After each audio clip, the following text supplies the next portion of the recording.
Southwestern New Mexico has witnessed many battles, including over the waters of the Gila River and who gets to use them.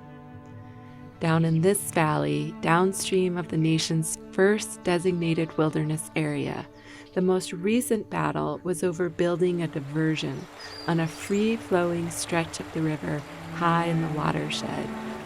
But people also love the Gila, even if it's for different reasons. I love swimming in it. I love sitting by it, running by it. Other people love it because of the crops they grow from the water from the river, and they saw an opportunity to divert more water and have more water available throughout the year. They wanted that reliability. So it helped me to remember that we all love the same place, just from different perspectives. This river is home to so much life. It nurtures farmlands and cities, wildlife and ecosystems.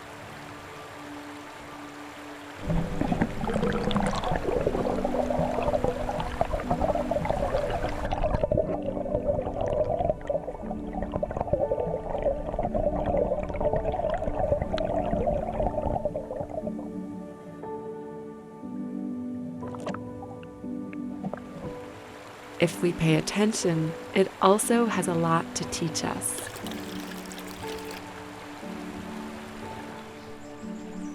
I like to call it a reference river, a place that we can come and kind of learn how rivers used to work before they were dammed and over-diverted and dewatered. We can't really restore rivers without there being some water in them. I think the importance of some perennial flow is really something the Gila shows us.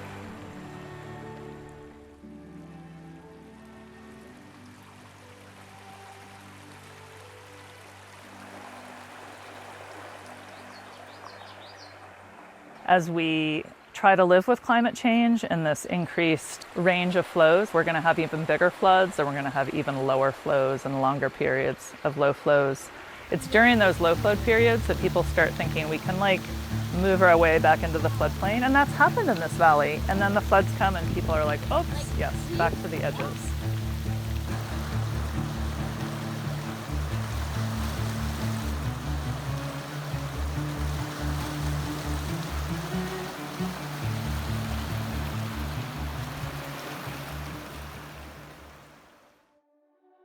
The Gila is a tributary of the Colorado River, where further downstream, major cities and big irrigation districts vie for water from the Colorado's declining flows and dropping reservoirs. Here, high in the watershed, the Gila offers something else. Wildness, unpredictability, a glimpse at the past, and a map for the future.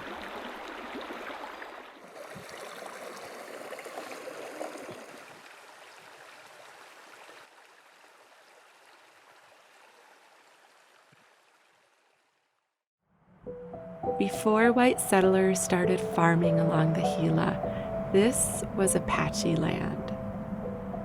We refer to it as Ndebena. Shai mbatsu nabetin, shima wicho chita tsihetende. Growing up, Joe Saenz' mother taught him about water. She would talk about water as a spirit. Like my grandfather used to talk about trees like they were people, Even though we live in the kind of country that we live in, as the dialogue goes, we had hydrologists. We had people that understood water, where it was, how to get it, what was good, what was not. And so water has always been one of those elements that should be in balance with everything else. Now more than ever, we need to find balance. Here, there's still a place to learn. What does Gila mean? It's, to us it's a Spanish word, so it doesn't do much to inspire us. And so we rather suggested that if you really want to protect this country, include us, because we can tell you how to protect it.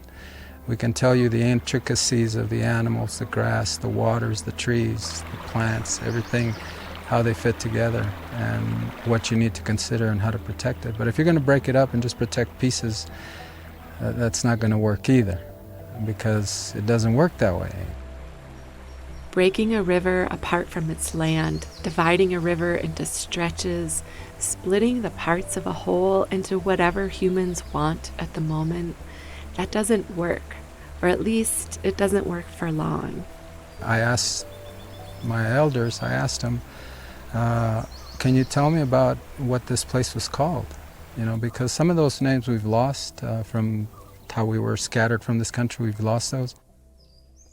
They themselves asked around to other elders, and the closest thing that we could come to that they shared with me was that at one point they may have referred to the Gila and this region as Huthli, a term that describes the beginning, where everything emanates from, the start. And so it ties in with our creation stories, the river itself. Saenz says that for the Apache, culture revolves around change. But so many of the changes he sees today around his home and when he leads outfitting trips into the Gila, those are different. I've noticed it in real time here. I mean, for me to have grown up in a time when you could literally set your clock to some things, you can't really do that anymore. What I started to notice was the vultures and the eagles. It used to always be like clockwork, April 1st and November 1st, they switched. The last couple of years, they're a week off, you know. No big deal, nobody notices that, I guess, you know, maybe some people do. I started to see in the weather change, 15 years ago, where it was like, this can't be drought, there's something else here.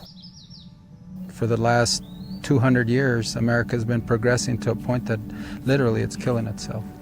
And when people ask, well, what's happening, what are we going to do about it, it's kind of tough, because my response is always, we tried 500 years ago to tell you don't do this. We told you 300 years ago. We told you 200 years ago. And when we told you 200 years ago, you put us in jail. And so you're not listening to the change. To survive this warming world with its droughts and fires and floods, we need to change. And we can start by listening to the Gila. To me, to us, the river's basically telling us, join me. Don't try to stop me, don't try to change me. Join me and live with how I change. There are reasons for those floods. There are reasons for times when rivers run slow. There's reasons for all of that. And so those changes need to happen.